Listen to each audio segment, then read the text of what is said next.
Thank you.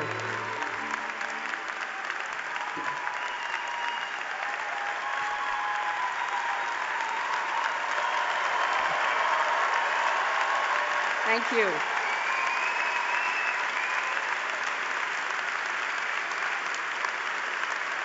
Thank you all very, very much.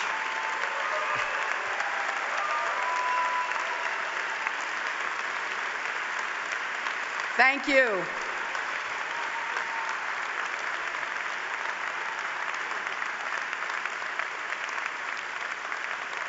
It is wonderful being here with all of you among so many friends, and I feel like this is a giant family reunion, the largest AIPAC gathering in history, and I feel like I am among family, and thank you for the warm welcome.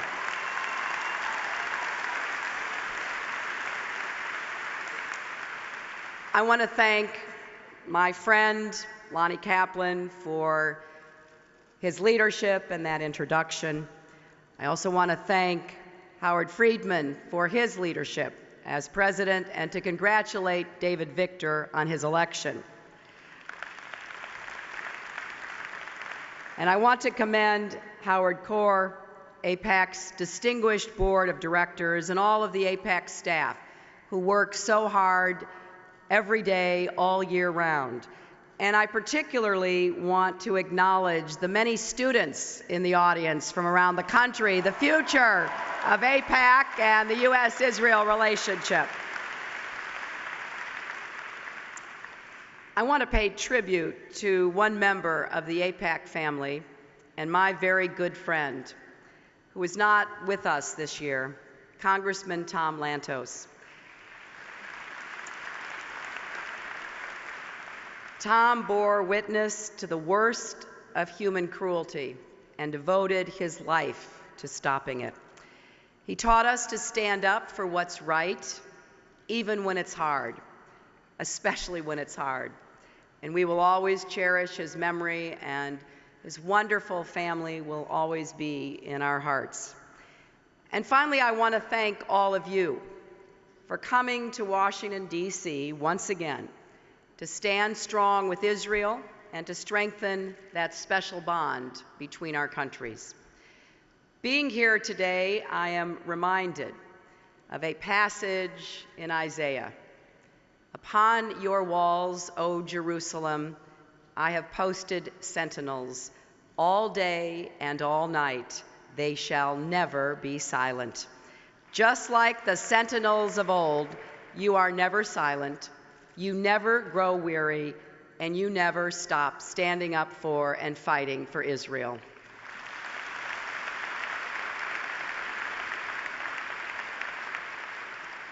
Now, I know there are some who say you shouldn't be here, who say speaking up for a strong American-Israeli relationship is somehow at odds with America's interests.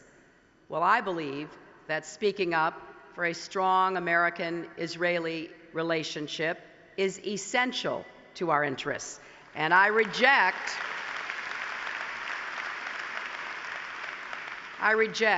that our common commitment to Israel's survival and well-being is not in the best interests of the United States of America. I think you not only have a right to stand up for what you believe in, you have a responsibility as Americans to do so. You are acting in the highest American tradition, exercising a right enshrined in our Constitution, the right to petition your government, and I applaud you for it.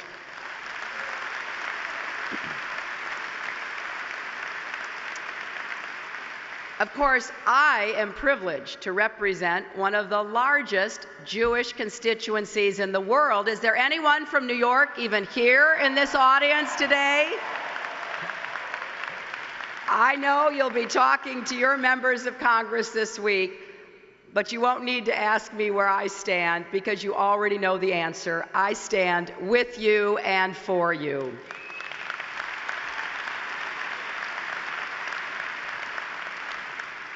The United States and Israel have an incredible bond, as allies, friends, as partners.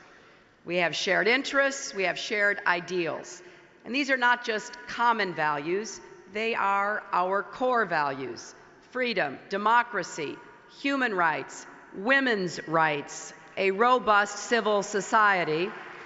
And we stand with Israel because Israel demonstrates that democracy can flourish in the most difficult conditions, because its very existence is a stinging rebuke to hatred and the Holocaust, because in defeating terror, Israel's cause is our cause, and because Israel's struggle is a struggle not just for the Jewish people, but for all people who want to live in peace and security under a democratically elected government.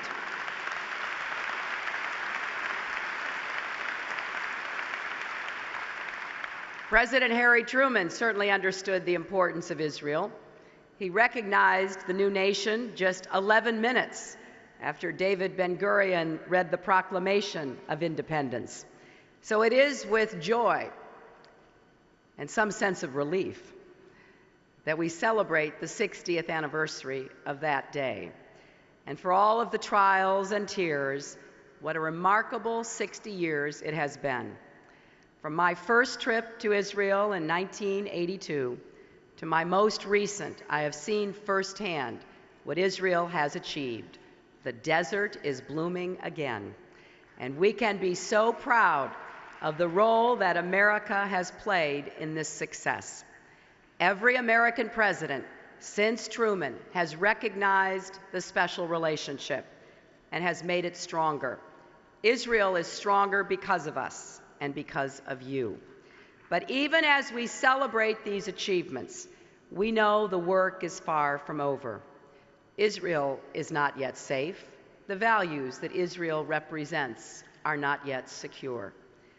Our hearts go out in particular to the courageous citizens of cities like Sderot and Ashkelon who live in fear that a rocket will fall on their homes or their children's schools at any moment. I have seen these security challenges firsthand. In 2002, I went to the Sbarro Pizzeria with then-President Olmert, just a few weeks after that tragic suicide bombing there. I visited with victims of terrorism in the Hadassah Hospital.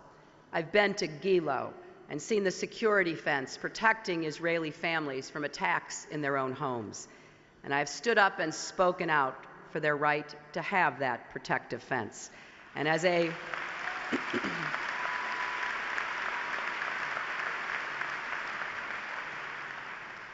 senator from New York who has talked way too much,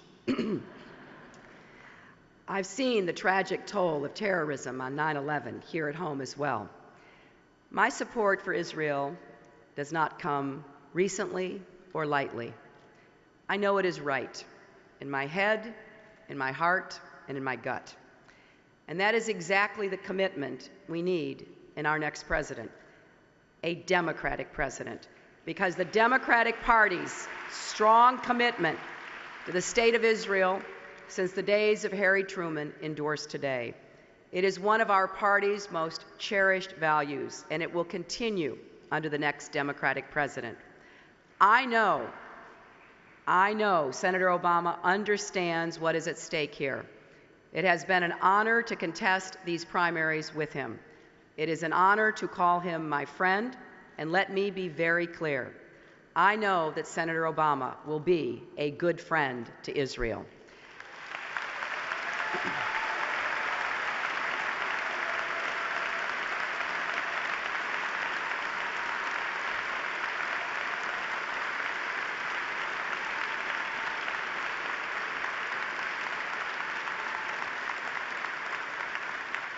I know that Senator Obama shares my view that the next president must be ready to say to the world, America's position is unchanging, our resolve unyielding, our stance non-negotiable. The United States stands with Israel now and forever.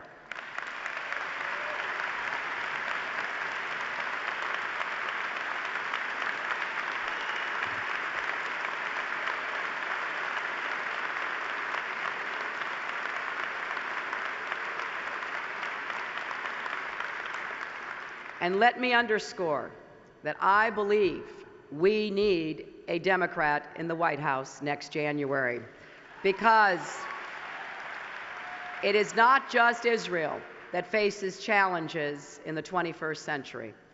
America does too. The next president will inherit grave problems, difficult threats, a war in Afghanistan and a war in Iraq, America's reputation at an all-time low, the continued threat of terrorism at home and abroad. President Bush has moved us in the wrong direction. For all the strong rhetoric you heard from Senator McCain on Monday, he will continue the same failed policies in Iraq and weaken our security, making the Middle East a more dangerous place. America needs a new beginning in our foreign policy to make our country stronger and, frankly, to make our position in the world more credible, to give us the strategic leverage back that we have lost over the last 7 years. We cannot stand strongly with Israel if we are not strong at home and if we are not respected and considered strong and the leader of the world everywhere else.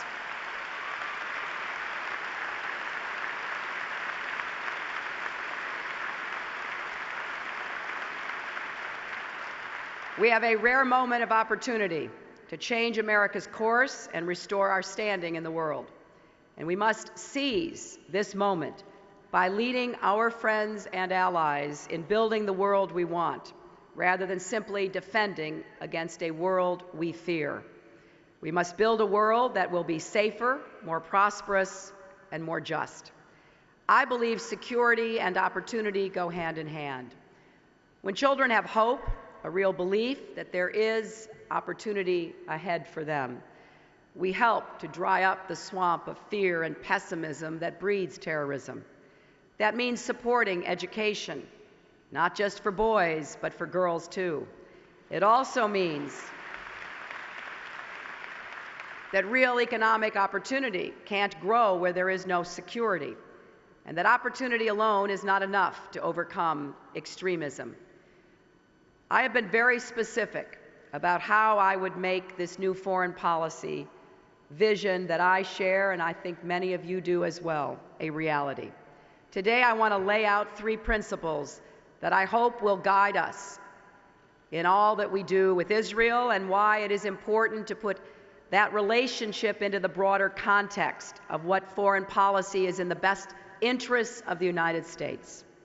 First, I have a bedrock commitment to Israel's security, because Israel's security is critical to our security. When Islamic extremists, including the leaders of nations, proclaim death to America, death to Israel, we understand that our 2 nations are fighting a shared threat. And those of us in this room know this bond is so much more personal than any security agreement or risk assessment.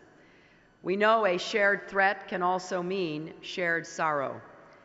When 8 young men were killed in a Jerusalem yeshiva in March, including a 16-year-old American named Abraham David Moses, we were united in our grief.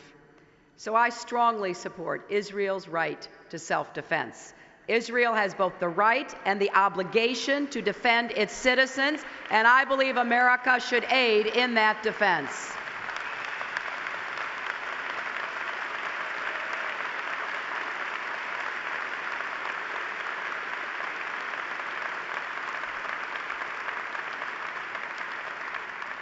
I am proud to support the $2.5 billion in security assistance for Israel in the foreign aid bill, and I am committed to making sure that Israel maintains a military edge to meet increasing threats. Part of our commitment to Israel's security is a commitment to the Israeli-Palestinian peace process. I'm deeply moved by the legacies of so many leaders who have sacrificed so much in the quest for peace, like my friend Yitzhak Rabin, and the warrior, Ariel Sharon, who is in our thoughts and prayers.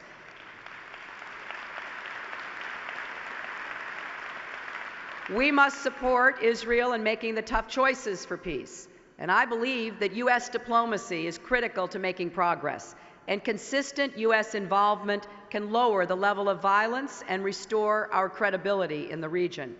We need to talk to all sides, but all parties must know we will always stand with Israel in its struggle for peace and security. Israel should know that the United States will never pressure her to make unilateral concessions or to impose a Made in America solution.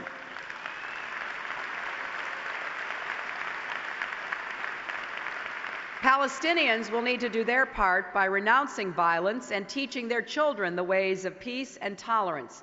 We must show the Palestinians and the moderate Arabs that the path of reconciliation is better than the terrorist road to self-destruction. I am deeply concerned about the growing threat in Gaza. Hamas has built a military force equipped with sophisticated weapons from Iran. Hamas's campaign of terror has claimed the lives of hundreds of innocent Israelis. Its charter calls for the destruction of Israel. It has shown no commitment to peace or to renouncing violence. So we must be clear about how we feel about our next president negotiating directly with Hamas. Here's how I feel. Until Hamas renounces terrorism and recognizes Israel, negotiating with Hamas is unacceptable for the United States.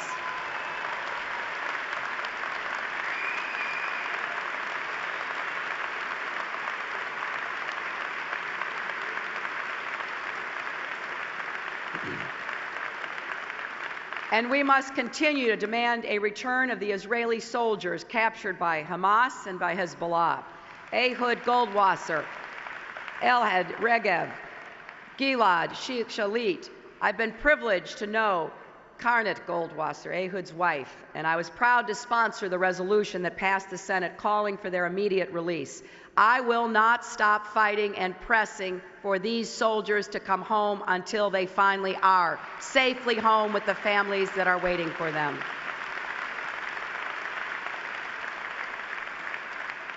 The second principle is a simple one: no nuclear weapons for Iran. Iran is a country whose leaders, whose president denies the Holocaust. He defies the international community. His government trains, funds, and arms Hamas and Hezbollah terrorists in attacking Israeli civilians. He threatens to destroy Israel. Just this week, he said that Israel is about to die and will soon be erased. We can never let Iran obtain nuclear weapons. The next president will have to deal with the Iranian challenge from day one. This is not just in Israel's interests. It is in America's interests and the world's interests. And this is a threat that I take very seriously. I'm a co-sponsor of the Iran Non-Proliferation Act. I support calling the Iranian Revolutionary Guard what it is, a terrorist organization.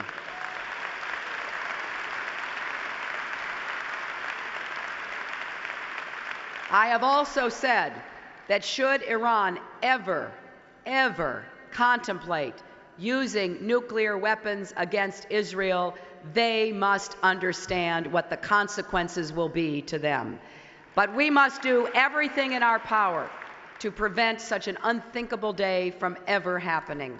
And the best way to do that is to stop Iran from getting nuclear weapons in the first place. We should start by developing an international consensus against Iran's nuclear program, with a set of tougher sanctions if Iran continues to defy the international community. We should also work with Israel and moderate Arab neighbors to roll back Iran's influence in that region. If the Iranian government wants to become a responsible member of the international community, we would wholeheartedly welcome that change. But Iran simply cannot be allowed to continue its current behavior. And I wish to underscore, I believe that we are further behind in constraining Iran today because of the failed policies of President Bush than we would have been had we taken a much more aggressive engagement course earlier. That is why it is imperative that we get both tough and smart about dealing with Iran before it is too late. Now, my third principle is standing up against hatred and anti-Semitism wherever it is found. And it is not only Israelis and Jews who need to be speaking out against anti-Semitism, it is every fair-thinking person who understands that it directly affects you as well.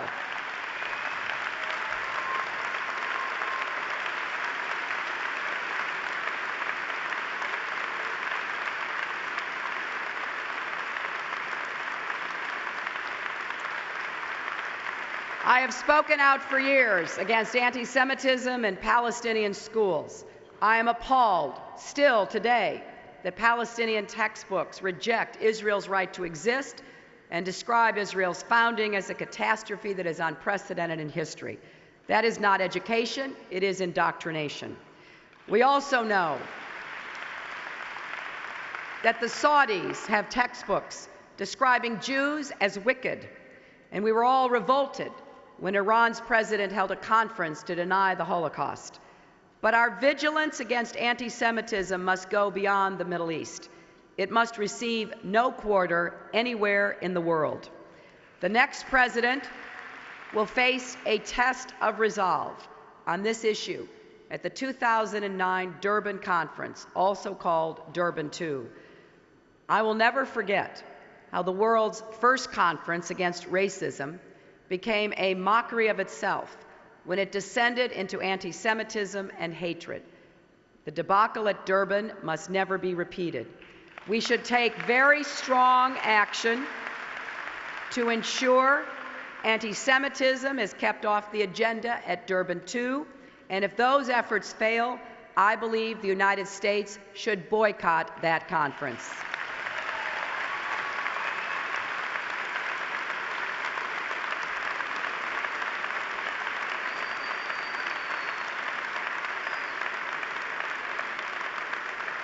The challenge of fighting anti-Semitism is indeed great, but we know it is possible to change hearts and minds. We saw it recently when Magen David Adom was finally included in the International Red Cross after years of being singled out for being Israeli. On one of my trips to Israel, I met an MDA member named Natan, an Ethiopian Jew who had saved many innocent lives when he tackled a terrorist carrying explosives. It was a miracle that Natan had survived. His valor was extraordinary, and it was just what you would expect from a member of the MDA. That's why I was so proud to take up the MDA's cause, sponsoring legislation and speaking out. And I was very pleased, as all of us were, when the International Red Cross righted this historic wrong. On a personal level, I was honored when Natan accepted my invitation to come to New York and walk with me in our Salute to Israel parade. In a way, we are still walking together. And the image of this very dignified Ethiopian Jew, now an Israeli, walking in that parade down Fifth Avenue, bearing the scars of his heroic rescue effort to prevent the terrorists from destroying more lives, was one that I will carry with me my entire life, because that was really Israel. It wasn't just everyone on the sides of the street waving, but it was this proud young man who had kept Jewish traditions alive as a long string of those for centuries who had done so, and who had finally come home to Israel and had given so much to protect the country that had given him a new life.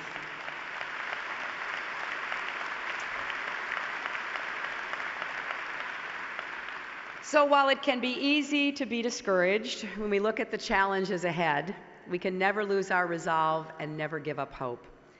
What gives me not just hope, but the underlying reality that can be delivered by those who work together, is that the power of the values we share with Israel are such an unshakable and unbreakable bond. And the difference that America can make is so critical. let me leave you with just this glimpse of why America matters and why AIPAC matters. In her memoir, one of my personal heroines, Golda Meir, wrote about the wonderful moment 60 years ago when Israel joined the family of nations and America stood at her side. Here's what she wrote. A few minutes after midnight, my phone rang. It had been ringing all evening, and as I ran to answer it, I wondered what bad news I would hear now. Doesn't that sound familiar? But the voice at the other end of the phone sounded jubilant. Golda, are you listening? Truman has recognized us. I can't remember what I said or did, but I remember how I felt. It was like a miracle, and I was filled with joy and relief. That was the decision that one American president made, to be there for Israel at a time of need. That is the decision that the next president must be ready to make as well. To the members of AIPAC, just know your cause is just, your voice is strong, Washington and the world is listening, so go forth and speak up for what you know is right. Thank you. God bless you. God bless Israel, and God bless America. Thank you all very much.